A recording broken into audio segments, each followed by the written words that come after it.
বিশ্ববিদ্যালয়গুলোর কেন্দ্রীয় ছাত্র সংসদ নির্বাচনে দায়িত্ব পালনের জন্য সরকারের পক্ষ থেকে বাংলাদেশ সেনাবাহিনীকে কোনো নির্দেশনা প্রদান করা হয়নি এবং ভবিষ্যতে এ ধরনের কোনো দায়িত্বে সম্পৃক্ত হওয়ার কোনো সুযোগ নেই।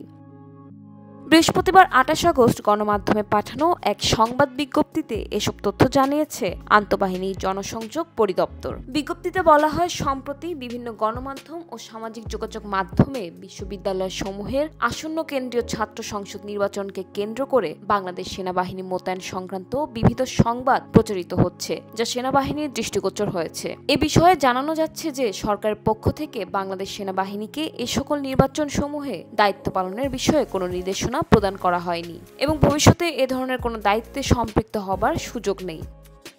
এতে আরও বলা হয়েছে, বাংলাদেশ সেনাবাহিনী মনে করে বিদ্যমান আইন শৃঙ্খলা রক্ষাকারী বাহিনীর প্রত্যক্ষ সহযোগিতা এবং বিশ্ববিদ্যালয় প্রশাসনের সার্বিক তত্ত্বাবধানে আসন্ন কেন্দ্রীয় ছাত্র সংসদ নির্বাচন সমূহ একটি শান্তিপূর্ণ ও উৎসবমুখর পরিবেশে সম্পন্ন হবে। বাংলাদেশ সেনাবাহিনীর পক্ষ থেকে সকলের জন্য শুভকামনা রইল।